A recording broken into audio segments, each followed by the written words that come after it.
ఓం శ్రీ పరమాత్మనే నమః. శ్రీ నారాయణ భట్టతిరి గారు రచించినటువంటి శ్రీమన్నారాయణీయంలో ఈరోజు మనం 51వ దశకంలో ఉండే విశేషాంశాలు తెలుసుకుందాం. 51వ దశకంలో ఉండే విశేష అంశం ఏంటంటే అఘాసుర వధ. అఘం అంటే పాపం. పాపమే మనకు మన జీవితంలో ప్రధానికి అడ్డం వచ్చేది పాపమే. ఎందువల్ల మనం చేసేవన్నీ కూడా మంచి పనులు అనుకుంటుంటాం, కానీ మనం తెలియకుండా ఎంతో పాపం చేస్తుంటాం. కానీ భగవంతుణ్ణి ఆశ్రయిస్తే ఆ పాపము తొలగిపోతుంది. కాబట్టి ఇక్కడ మనకి ఈ వృత్తాంతాన్ని భాగవతం అన్న విషయాన్ని నారాయణ భట్టతిరి గారు వర్ణిస్తున్నారు. ఈ ముందు చెప్పినట్టుగా బకాసుర వధ అని చెప్పారు కదా, ఆ బకాసురుడి కొంగ రూపంలో వచ్చి కంసుడి పంపగా వచ్చి కృష్ణ పరమాత్మను సంహరించడానికి కోసం ప్రయత్నం చేసి వాడు మరణించాడు. ఈ విషయం తెలిసినటువంటి అతని సోదరుడైన అఘాసురుడు మళ్ళీ కంసుడి ప్రేరణతో ఇతడు కూడా తన అన్నను చంపేందుకు ప్రతీకారంగా కృష్ణ పరమాత్మని బలరాముని సంహరించాలనే ఉద్దేశంతో అక్కడికి వచ్చాడనమాట, బృందావనానికి వచ్చాడు. ఈ సమయాన్ని ఈ అఘాసుని ఏ విధంగా వర్ణించారనే విషయాన్ని ఇక్కడ మనకి దశకంలో వర్ణిస్తున్నారు. భాగవతంలో ఏం చెప్పారో తెలుసుకొని వెళ్తాం. భాగవతంలో చెప్తున్న విషయం ఏంటంటే ఈ అఘాసురుడి వధ గురించి. అఘుడనే రాక్షసుడు బకాసుని తమ్ముడు. అమరుడైన దేవతలు కూడా ఈ రాక్షసుడు అంటే భయపడతారట. తన అన్నను శ్రీకృష్ణుడు చంపాడనే విషయం తెలుసుకుని కంసుడే పంపగా బృందావనానికి వచ్చాడు ఆ అఘాసురుడు. వచ్చిన తర్వాత దేవతలు అమృతం సేవించి అమరులైనప్పటికీ తమ మీద తమకే నమ్మకం లేక ఏ అఘాసురుని మరణానికి ఎదురు చూస్తూ ఉంటారో అలాంటి అఘాసురుడు గర్వంతో రోషంతో రెచ్చిపోతూ అక్కడికి వచ్చాడు ఆ బృందావనానికి. తన అన్నైన బకాసురుడు శ్రీకృష్ణుని చేతిలో మరణించాడనే విషయం తెలిసిన అఘాసురుడు కంసుడు పంపగా వచ్చి ఆ గొల్లబారులందరితో కలిసి బకునికి శత్రువైన ఆ శ్రీకృష్ణుని చంపుతామంటూ అధికమైన రోషంతో కోపంతో ముందుకొచ్చాట వాడు. గోపాలకులందరికీ ప్రాణం ఈ బాలుడిద్దరే కదా. మా అన్న బకాసుని ప్రాణాలు తీసినందుకు మారుగా ఈ శ్రీకృష్ణ బలరాముల్ని ఈ ఇద్దరు బాలుల్ని చంపితే సరిపోతుంది, గోపాలకులందరూ మరణించినట్లే అనుకున్నాడు అఘాసురుడు. పై విధంగా నిశ్చయించుకున్న అఘాసురుడు ఒక భయంకరమైన కొండ చిలువ రూపాన్ని పొందాడు. అది ఎంత ఘోరంగా ఉందంటే పెద్ద కొండంత పొడవు, ఆమడ వెడల్పు కలిగి ఉన్నాడు. కొండ కొమ్ముల్లాంటి కోరలు, ఆకాశమంతా నిండి నల్లమబ్బులకు మించిన పెదవులతో, గుహల కంటే అధికమైన పళ్ళ మధ్య సందులతో, దట్టమైన చీకటితో నిండిన నోటి లోపలి భాగంతో, కార్చిచ్చు మంటల్లా మండే కంటి చూపులతో, వేడి సెగలు కక్కుతున్న నిట్టూర్పులతో, నేలంతా పరుచుకున్న నాలుకలతో భయంకరంగా ఉన్నట్ట అఘాసురుడు. అంటే వాడు కొండచెరువు రూపంలో వచ్చాడు. ఆ విధంగా ఈ విధంగా వచ్చిన వాడు గొల్ల పిల్లలు దారికి అడ్డంగా ఉన్న ఈ కొండ చెరువును చూచి ఇలా అనుకున్నారు, ఏమర్రా, అడవికి సంబంధించిన ఒక పెద్ద కొండ చిలువ కొండంత విస్తారమైన శరీరంతో, దావాగ్ని జ్వాలల్లా భయంకరమైన ఊర్పులతో, మండే నిప్పుల్లాంటి నాలుకతో మనందరినీ చంపాలని ఎదురు చూస్తూ మనం ముందు దారిలో పెద్దగా సాగి అడ్డంగా పడి ఉంది, చూసారా అని ఒకరితో ఒకరు అనుకున్నారట. అనుకొని ఆ అజగరాన్ని చూసి ఒకరు చూపిస్తూ గోపాలులందరూ ఆ పెద్ద కొండ చెరువు అంత భయంకరంగా ఉన్నా సరే భయం లేకుండా ఇలా అంటున్నారు, బకాసురుని చంపిన ఈ శ్రీకృష్ణుడు మన పక్కనుండగా పాము గీము మనల్ని ఏం చేస్తుంది? ఒకవేళ ఆ పాము మనల్ని మింగితే వెంటనే శ్రీకృష్ణుడు వచ్చేస్తాడు, మనల్ని రక్షించేస్తాడు అని అనుకున్నారట. అని ఒకరినొకరు పట్టుకుంటూ అనుకుంటూ ముందుకు పోతున్నారు. అయ్యో, ఈ పాము మామూలు పాముది కాదు, రాక్షసుడి అనే విషయం తెలియని వారై ఏ భయం లేకుండా నేనున్నాననే ధైర్యంతో ఈ గొల్లబారులందరూ దానికి ఎదురుపోయారు అనుకున్నాడు కృష్ణ పరమాత్మ. దాంతో కృష్ణునికి తీవ్రంగా కోపం కలిగింది. తాను కూడా వారి వెంటనే వెళ్తూ ఉండగా ఆ మొత్తం గొల్లవారంతా తమ దూడల గుంపులతో పాటు భరింపలేని క్రూరమైన ఆ పాము యొక్క పెద్ద బీలంలో ఉండే నోట్లోకి ప్రవేశించారు. అప్పుడు అఘాసురుడు వారందరినీ మింగివేసే ఆవేశంతో నోరు ఒక్కసారిగా అప్పడించాడు. ప్రళయకాలంలో భగ్గున జ్వలించే భయంకర జ్వాలల వల్లే మంటలు మండుతున్న తన నాలుకలతో వారిని అందరి నోటిలోనికి లాక్కొని మింగివేశాడు. దేవతలందరూ ఆ మహాసర్పం వారిని మింగివేయటం చూసి భయపడి పారిపోయారు. ఆ గోపాలకుల మనసులన్నీ ఎప్పుడూ కృష్ణుని చుట్టూనే తిరుగుతూ ఉంటాయి. వారు శారీరకంగా బలవంతులు కారు, చిన్న పిల్లలు. తాము మోస్తున్న చిక్కాలు కూడా వారికి బరువే. అయితే ఆ గోపబాలకులు కృష్ణునికి తమకు తాము సమర్పించుకున్నారు కనుక చాలా ధైర్యవంతులుగా ఉన్నారు. అలా ఆ కొండ చెరువచే మింగబడే తన చలికాండం చూచి శ్రీకృష్ణుడు ఆ సమయంలో కృష్ణుడు ఇలా అనుకున్నాడు, నేను ఒక్కడనే గోకులానికి తిరిగి వెళితే గోపవంతులంతా వచ్చి, కృష్ణ ఇంతవరకు రోజు రోజు మా గోపారులంతా లేగలతో నీతో వస్తూ ఉండేవారు కదా, ఈ రోజు ఎందుకు రాలేదు అని అడిగితే నేనేం సమాధానం చెప్పాలి? ఈ రోజు ఈ పిల్లలను ఆ పాము నోటితో కలిపేలా దైవం ఎందుకులా చేశాడు? అయినా దైవం క్రూరమైన కార్యాన్ని ఏమాత్రం సంకోచించకుండా చేస్తాడు కదా. కృష్ణుడు సర్వము చూడగలవాడు, అందరి చూపు తానే అయినవాడు, తనను ఆశ్రయించిన వారి కష్టాలను తొలగించేవాడు, తామర రేకుల వంటి కందుల కలవాడు. ఆ రాక్షసుడు మహాభయంకరుడు. దేవతలు కూడా అతడు చేసిన పనికి భయపడి మొరపెట్టుకుంటున్నారు. రాక్షసులందరూ గర్వంతో మిడిచిపడిపోసాగారు. అటువంటి ఈ రాక్షసుడు కొండ చిలువ రూపంలో బాలకులను లేగదులను మింగుతూ ఉంటే కృష్ణుడు కూడా వారి వెనకనే లోపలికి ప్రవేశించాడు. ఆ కొండ చిలువ నాలుకలతో అందరినీ చిందరవందర చేసి కొద్ది కొద్దిగా మింగడానికి ప్రయత్నిస్తూ ఉంటే కృష్ణుడు కంఠద్వారం దగ్గర చేరి తన శరీరాన్ని విపరీతంగా పెంచి దిమ్మేసి కొట్టినట్టు అక్కడ ఉండిపోగా, కృష్ణుడైతే ఎప్పుడైతే ఆ పాము గొంతుకు అడ్డంగా తన దేహాన్ని పెంచి ఊపిరాడకుండా చేశాడో దాంతో దానికి శ్వాస పైకి రాకపోవడంతో కడుపు ఉబ్బిపోయింది. లోపలి ప్రాణవాయువులు బయటికి వచ్చే మార్గం లేకపోవడంతో ఎంతో బాధపడి చివరకు శిరస్సు బద్దలు చేసుకుంటూ పెద్ద ధ్వని చేస్తూ బయటికి వచ్చాయి. క్రూర స్వర్పమైన ఆ కొండ చిలువ పెద్ద కడుపుతో ఉన్న గోప బాలకులను ఆవుదూడలతో కూడా దయారూపమైన అమృత వృష్టి కురిపించి బతికించి కృష్ణుడు దూడలతో గోపాలతో తాను కూడా పాము నోటి మార్గం గుండా బయటకు వచ్చాడు. అప్పటి కృష్ణుడు ఎలా ఉన్నాడంటే మబ్బులు వేడి నక్షత్ర సముదాయంతో ప్రకాశించే చంద్రుడిలా ఉన్నాడు. ఇంద్ర దేవతల కోసం బలిచక్రవర్తిని ధిక్కరించి బ్రహ్మాండమంతా నిండిన వామనమూర్తిగా ఆనాడు విష్ణువు విక్రమించాడు. అలాంటిది గొల్లపిల్లల కోసం ఈనాడు క్రూరమైన దుష్టమైన ఆ కొండ చిలువ గొంతు నిండుగా పెరగకుండా ఉంటాడా? అందుకే అలాగా పెరిగి గోపాలను కాపాడాడు. అప్పుడు ఆ కొండ చిలువ దేహం నుండి ఆశ్చర్యం కలిగించే విధంగా ఒక దివ్య తేజస్సు దిక్కులన్నిటినీ ప్రకాశింపజేస్తూ బయటికి వచ్చింది. అది ఆకాశ మార్గంలో ప్రకాశిస్తూ అక్కడున్న దూడలు గోపాలు భయపడేలా ఉంది. శ్రీకృష్ణమూర్తి తన కడుపులో చేరి ప్రాణాలు హరించినంతనే ఆ మహనీయుల స్పర్శతో శుద్ధ సత్వరూపంతో ఆ రాక్షసుని తేజస్సు శ్రీకృష్ణమూర్తి దేహంలో ప్రవేశించింది. ఎవరైనా తన రూపాన్ని ఒక్కసారైనా మనసులో భావిస్తే వాడెంత పాపాత్ముడైనా తనలోకి తీసుకుని అనుగ్రహిస్తాడు శ్రీహరి. అటువంటి హరి తననే మింగిన రాక్షసుడైన అఘాసురుణ్ణి తనలోనికి తీసుకోపోకుండా ఉంటాడా? హరి అంటేనే ఏంది? పాపాలు హరించేవాడని అర్థం. కాబట్టే అటువంటి వాడు తనను మింగితే అతని యొక్క పాపాన్ని తొలగించి అతనిని తనలో కలుపుకున్నాడు. దేవతలు పుష్పవృష్ణం కురిపించారు. రంభాది అప్సర కాంతలంతా నాట్యం చేశారు. గంధర్వులు గానం చేశారు. మేఘాలు మృదంగ ధ్వని చేశాయి. సిద్ధులంతా విజయ సూచకాన్ని జయ జయ ధ్వానాలు చేశారు. దేవతల్లో పెద్దవాడైన బ్రహ్మదేవుడు దేవలోకంలో వినపడి ఈ వాద్యాలను జయ జయ ధ్వానాన్ని విని ఆ గానాలను నృత్యాలను విని సంతోషించి భూలోకానికి వచ్చి ఈ చిన్నపాల పిల్లవాడు దూడలను గొల్ల పిల్లలను ఆ మహాసర్పం చంపేస్తూ ఉంటే ఎలా కాపాడాడు అనుకుంటూ ఆశ్చర్యపోతూ ఎంతో మెచ్చుకున్నాడు. కొన్నాళ్లకు ఆ కొండ చిలువ చర్మం ఎండిపోవడంతో చాలా కాలం దాకా గోపారులందరూ అది ఆడుకునే గుహలాగా ఉండిపోయింది.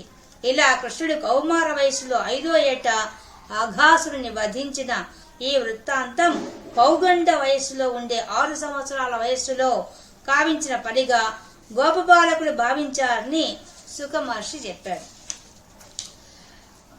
ఈ విధంగా ఆ గోపబాలులంతా కలిసి శ్రీకృష్ణుడు వెళ్తూ అక్కడ ఒక సరస్సు చూశారట. ఆ సరస్సు మంచినీటితో కూడి ఉంది, చాలా లోతుగా ఉంది. అందులోని కమలాల్లోని ఎర్ర కలువల్లోని మకరందాన్ని గురవడం చేత మత్తెక్కిన తుమ్మెదలు ఝుంకారం చేస్తున్నాయి.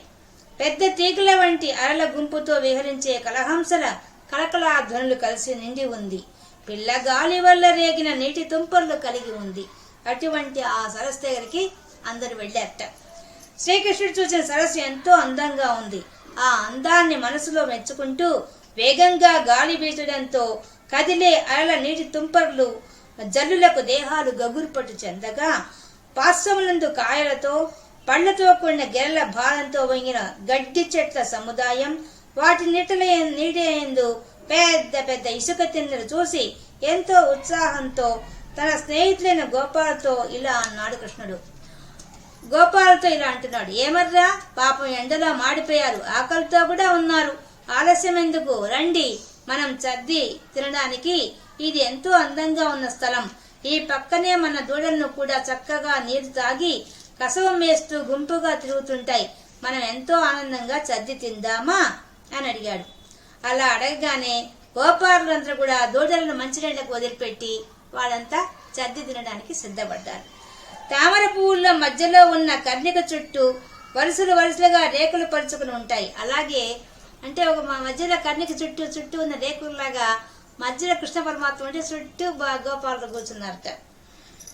గోపబాలం చుట్టూ రేకుల్లాగా సర్దుకుని కూర్చున్నారు. అందరూ కృష్ణుడినే చూస్తున్నారు. వారికి కంచాలంటే ఏమీ లేవు. విశాలమైన రాతి పలకలు, లేత తామర ఆకులు, పెడల్పైన గడ్డి పోచలతోనూ తీగలతోనూ పొడగాటి పొన్న పూల వంటి పువ్వులతోనూ అల్లిన చెదరలు, తోడ తెచ్చుకున్న చిక్కాలు, చెట్ల ఆకులు, వీటినే కంచాలుగా ఉపయోగించుకొని గోపాలు చక్కగా జద్ది తినడం మొదలుపెట్టారు. శ్రీకృష్ణుని చుట్టూ అందరి చుట్టూ చేరారు. ఒకడు మళ్ళీ వేలు మడిచి ఊరగాయలు తాను తింటూ మిగిలిన వారిని ఊరిస్తున్నట్ట. ఇంకొకడు పక్కవారి కంచంలో పదార్థాన్ని తినేసి వానితో చూడు నేనేమి తినలేదని నోరు తెచ్చి చూపిస్తున్నట్ట. మరొకరు 5-6 తినే చద్దిని పందెం వేసి నేను ఒక్కడే తింటాను చూడండి అని చెప్పి వాడు అంతా నోట్లు కుగ్గుకుంటున్నట్ట. వేరొకడు పదార్థాన్ని అందరికి పంచి ఇస్తూ స్నేహం అంటే ఇదేరా అని చాడుతున్నట్ట. ఇంకోటి అదిగో కృష్ణుని చూడమంటూ ఏమార్పించి వాళ్ళ దాంట్లో ఉన్న పదార్థాన్ని వాడు తినేస్తున్నట్ట. ఇది విధంగా వాళ్ళు ముచ్చట్లాడుతూ నవ్వించుకుంటూ కవ్వించుకుంటూ వాళ్ళు జద్ది భోంచేస్తున్నారు. శ్రీకృష్ణుడు ఏం చేశాడంటే నడువు చుట్టూ దట్టి చుట్టుకొని అందులో తన వేడుమును, కొమ్ము బూరాను, బెత్తం కర్రను జారిపోకుండా ఎడమ చంకలో ఇరికించుకొని మీగడతో నిండిన పెరుగు కలిపిన చద్ది అన్నాన్ని ఎడమ చేతిలో అది ఇనిమేటట్టుగా చేశాడు. అల్లరి పెట్టి ఇంకా కావాలి అంటూ కొసరి తెచ్చిన ఊరగాయలను కుడి చేతి వేళ్ల మధ్యలో ఇరికించి తన చరికరండ్రైన గోపాలకుల మధ్యలో కూర్చుని చలోక్తులతో హాస్య సంభాషణతో నవ్విస్తూ యజ్ఞానంలోనివా నివేశించే హవిస్సు వంటి ప్రసాదాన్ని భుజించే ఆ శ్రీకృష్ణమూర్తి దేవతలందరూ ఆశ్చర్యపోయి చూస్తూ ఉండగా బాల్య లక్షణాలతో ప్రకాశిస్తూ చద్ది అన్నం తిన్నాడు అని భాగవతంలో వర్ణించారు. ఈ 2 అంశాలు నగాసుర వధ, చద్దులు ఆరగించడం అనే దాన్ని ఈ భాగవతున్న విషయాన్ని మనకు నారాయణ భట్టిరి గారు ఈ దశకంలో వర్ణిస్తున్నారు. అంటే 2 అంశాలు తీసుకున్నారు. గోపాల బాలుడు కృష్ణుడితో కూడి చద్దులు ఆరగించుట అనేది అక్కడ మనకు భాగవతంలో ఉంది అనే అదే విషయాన్ని నారాయణ భట్టిరి గారు కూడా చివరి 2 శ్లోకాల్లో వర్ణించారు. ఇక మనం నారాయణ భట్టిరి గారు రచించినటువంటి నారాయణంలో ఏం చెప్తున్నారో చూద్దాం. నగాసుర వధ అనే 51 దశకం. కదాచన వ్రజ శిశుభిః సమం భవాన్ వనాసనే విహితమతి ప్రగేతరాం సమావృతో బహుతర వత్స మండలైః సతేమనై నిరగమదీశ జేమనైః. కదాచన ఒకరోజు ఒకానొక సమయంలో వ్రజ శిశుభిః ఆ వ్రజపురంలో సంబంధించిన ఆ గోపాలులందరితో కలిసి భవాన్ నీవు వనాసనే అంటే అసనం తినడం వనం అంటే వనభోజనానికి బయలుదేరారట అందరూ. విహితమతి సంకల్పించి ప్రగేతరాం ప్రాతకాలం బయలుదేరారు. ఉదయాన్నే లేచారు అందరూ. ఎప్పుడెప్పుడు పోయి అక్కడ వనభోజనం చేద్దామనే ఉత్సాహంతో అందరూ కలిసి బయలుదేరుతున్నారు కృష్ణ పరమాత్మతో కలిసి.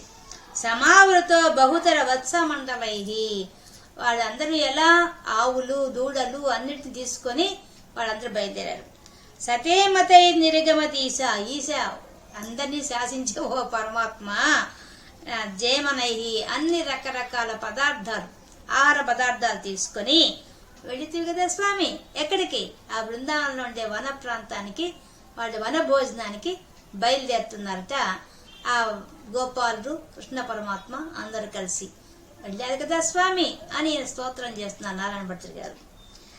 ప్రచారయత్య విరడదాస్యాద్వలేతలే పశూన్ విభో భవతి సమం కుమారకై అఘాసురోన్యరుణ ధగాయ వర్తనీం భయానక సపది శయానకాకృతి. శయానకాకృతి ఒక కొండ చెరువు రూపంలో అజగరం కొండ చెరువు రూపంలో వచ్చాట అఘాసురుడు అనే ఒక రాక్షసుడు. ఎప్పుడు ప్రచారయతి ఆ విధంగా మీరు బయలుదేరి ఏం చేశారు? విశాలంగా ఉండే బాగా పచ్చగా ఉండే గడ్డి ఉండే ప్రాంతానికి, అంటే ఆవులకు మేత వేయాలి కదా, వాటి మేపడానికి కోసంగా ప్రచారయతి మేపడానికి కోసంగా విరడ శాద్వలేతలే బాగా పచ్చిక బయలుండే ప్రాంతానికి వెళ్ళారట. వెళ్ళి పశువున్ ఆ యొక్క ఆవులని దూడలని అన్నిటినీ అక్కడ తిప్పారు. విభో ఓ విశ్వమంతా వ్యాపించారు ఓ స్వామి, భవతి సమం కుమారకై. అప్పుడు ఆ యొక్క గోపాలతో కలిసి నువ్వు కూడా అందరు అక్కడ చేరుకున్నారు. అప్పుడు అక్కడికి ఏమైంది? సపది వెంటనే భయానక భయంకరమైనటువంటి శయానకాకృతి అజగరం కొండ చెరువు, ఆ కొండ చెరువు రూపంలో అఘాసురుడు అనే ఒక రాక్షసుడు వచ్చేసాడు. వచ్చి నెరుణ దఘాయవర్తని వాడేం చేశాడట? అడ్డగించేశాడు వీళ్ళందరినీ. పోనీకుండా వాళ్ళు పోయే మార్గాన్ని అడ్డగిస్తూ పెద్ద గుహలాగా వాడే అడ్డం వచ్చాడు. వద్ద కొండ చెరువు రూపంలో ఆ రాక్షసుడు వచ్చి ఎందుకు వచ్చాడట? పాపం చేయడం కోసం వచ్చాడు. ఏం పాపము? కృష్ణ పరమాత్మని మెంగాల సంపారి అనే ఒక పాపం చేయడం కోసంగా వాడు అక్కడికి వచ్చాడట. అఘాయవర్తని పాపం చేయడం కోసంగా వాడు వాళ్ళకు అడ్డంగా వచ్చాడు.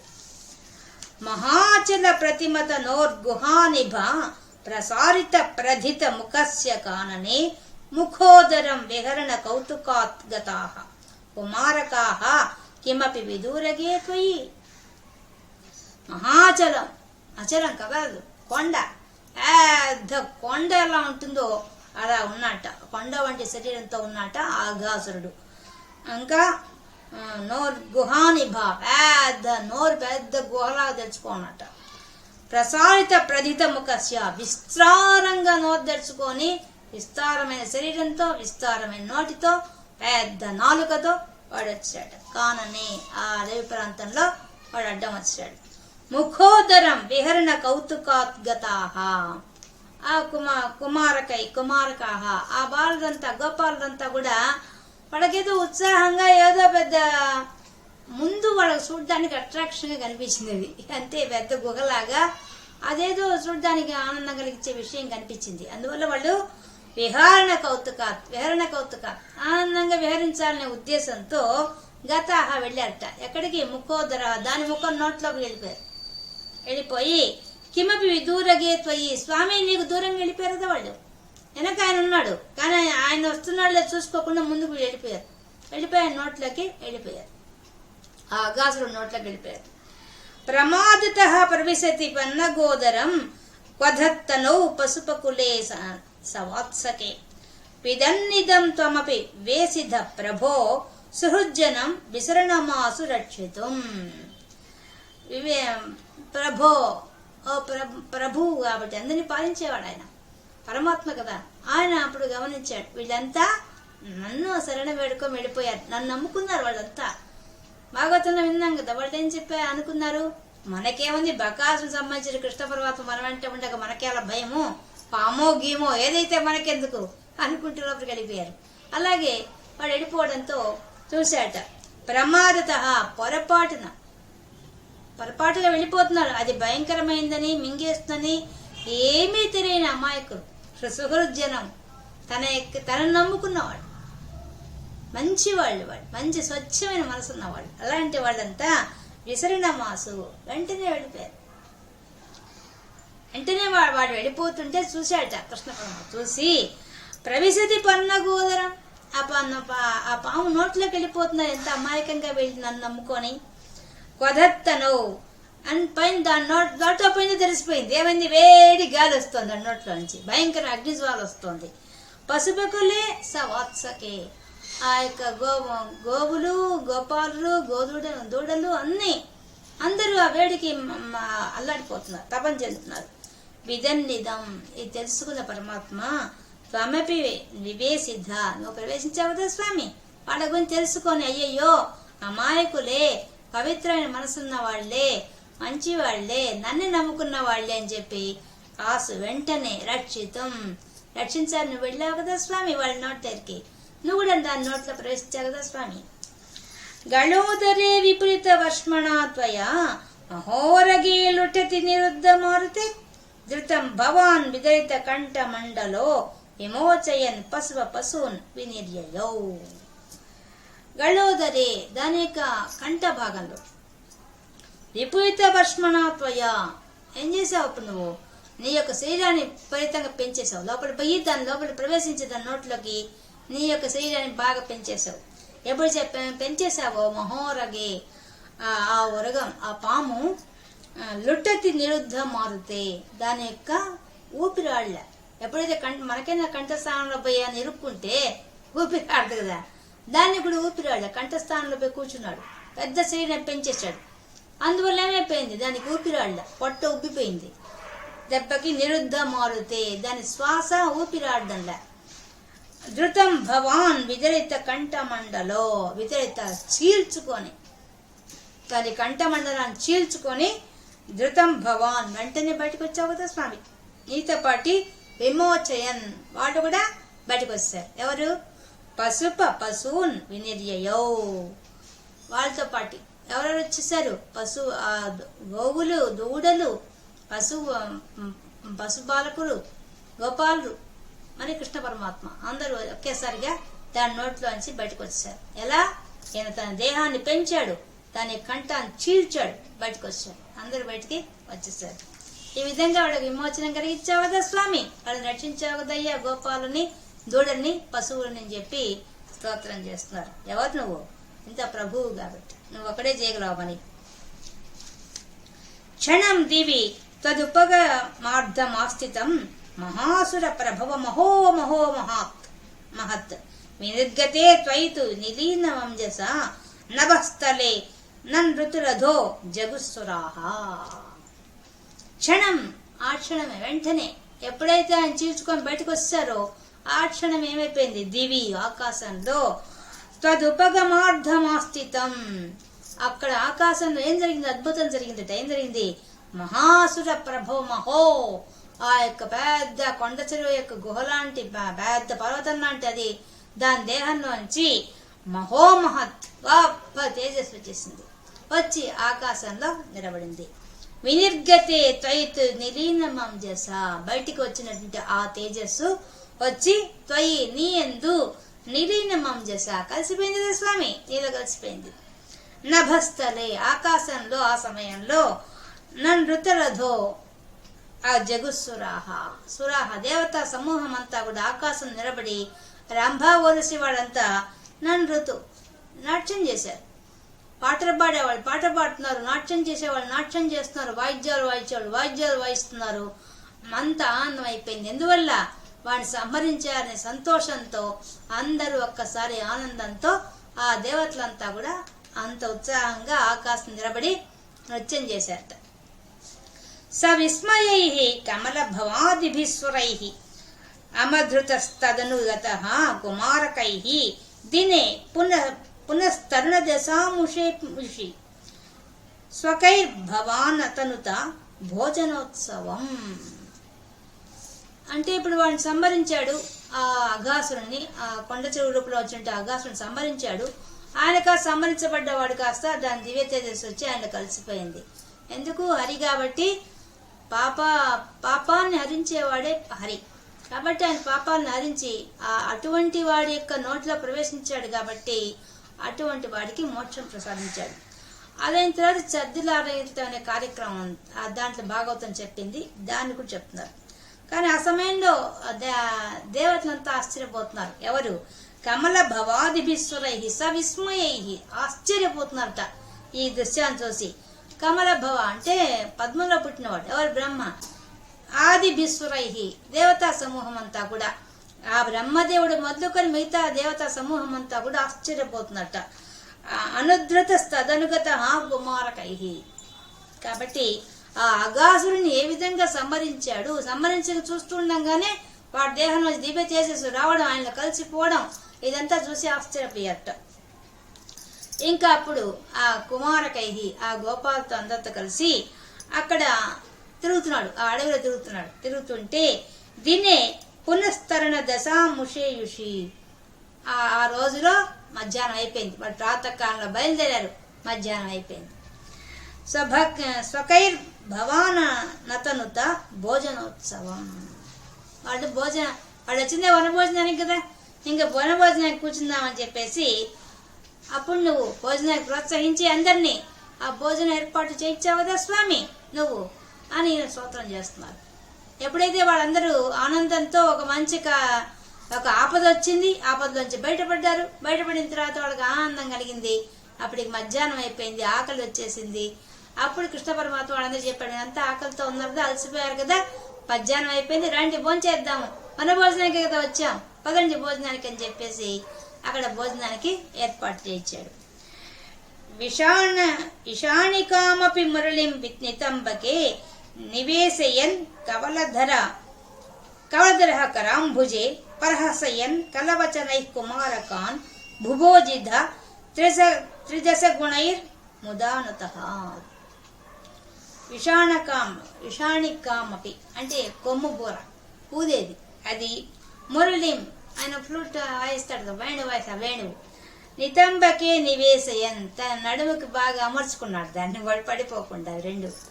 అంటే అప్పటిదాకా ఆ వేణువు వాయిస్తున్నాడు, కొమ్మ బూర వాయిస్తున్నాడు, ఆ బెత్తం పట్టుకొని పశువుని అదిరిస్తున్నాడు. అవన్నీ కలిసి ఏం చేశాట, తన నడుముకు గట్టేసుకొని దట్టిలో పెట్టేసుకున్నట్ట.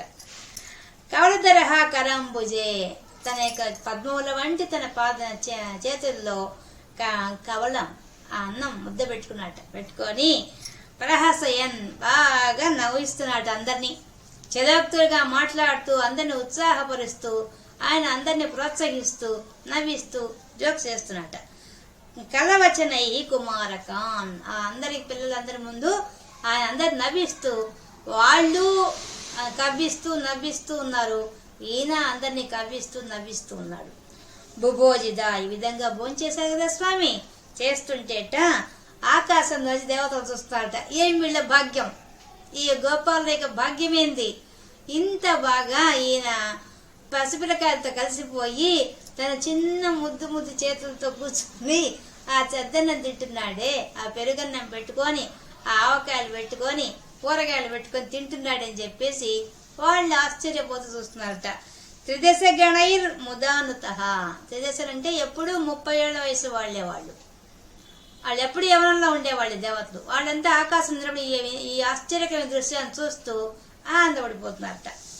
సుఖాసనంత్రిహ తవ గోపమండలే మఖాసనాత్ ప్రియమివ దేవమండలే ఇది స్తుత త్రిదశవరైర్ జగత్పతే మరుత్పురీ నిలయ గదాత్ ప్రపాహిమాం. ఈయన స్తోత్రం చేస్తున్నారు. ఏమయ్యా నీ వాళ్ళ భాగ్యం, గోపాలు చేసిన పుణ్యం ఏందయ్యా, సుఖాసనం హాయిగా సుఖాసనం వేసుకొని కూర్చొని తవ గోపమండలి ఆ గోపాలందరితో కలిసి కూర్చొని హాయిగా చద్ది తింటున్నాడు కూర్చొని. ఇది ఎట్లా ఉందంటే దేవతలు అంతా అనుకుంటున్నారట, మఖాసనాత్ ప్రియమివ. ఆయన ఎటువంటి వాడు, యజ్ఞయాగాది క్రతువులు చేస్తే హవిస్సులు అందుకునేవాడు. అలాంటి వాడు యజ్ఞయాగాది క్రతువుల ద్వారా హవిస్సులు అందుకునే ఆ కృష్ణ పరమాత్మ ఈ విధంగా కూర్చొని అంతకన్నా ప్రియంగా భావించి ఈ చద్దు ఆరగిస్తున్నాడు. ఏమి భాగ్యం ఈ గోపాలు చేసిన భాగ్యం. ఈ విధంగా ఉన్న అతన్ని ఆ పరమాత్మని ఈతిస్తుత త్రిదశ ఓ జగత్పతి, జగత్తుకంతా పతి అయిన ఓ స్వామి, అభిస్సులు తీసుకునే ఓ స్వామి, యజ్ఞయాగ క్రతువుల ద్వారా అలాంటి నిన్ను వీళ్ళ మధ్యలో కూర్చొని నువ్వు ఉంటే ఆ దేవతలంతా స్తోత్రం చేస్తున్నారట. ఏమయ్యా ఈ యొక్క ఆశ్చర్యకరమైన విషయం, ఆనందకరమైన విషయం, చూడ ముచ్చటగా ఉన్న విషయం ఇదని చెప్పి వాడు స్తోత్రం చేస్తున్నారట. మరుత్పురి నిలయ, నువ్వు వాయుపుర పట్టణవాసి ఓ గురువాయూరప్ప, గదా ప్రపాహిమాం, అటువంటి నీవు నా రోగాన్ని కూడా తొలగించవయ్యా అని చెప్పి ప్రార్థిస్తున్నారు నారాయణ భట్టు గారు. ఎందుకు ఇన్ని చేయగలవాడు? అగాసురుడి యొక్క వాడిని సంహరించిన వాడివి, వాడికే నీళ్ళు కలుపుకున్న వాడివి, అంత గొప్పవాడివి. మరియు ఆ పవిత్రమైన మనసుతో ఉన్నటువంటి నిన్నే శరణు వేడుకున్నటువంటి ఆ గోపాలకులతో కూర్చొని ఆ చద్దులు ఆరగిస్తూ వాళ్ళకి ఆనందం కలిగిస్తూ వాళ్ళని చెలక్తులతో హాస్యమైన మాటలతో వాళ్ళని ఊరిస్తున్నావే, ఆ అవిసురు కన్నా గొప్పగా భావించావే దాన్ని, ఆ దేవత చేసి స్తుతించబడ్డావే, ఇంత గొప్ప వాడివి, నా రోగం తొలగించలేవా? నీకు సాధ్యం కాదా? నువ్వు అనుకుంటే ఎంతసేపు నా రోగం తొలగించడం? నా రోగం తొలగిస్తే నేనేం చేస్తాను?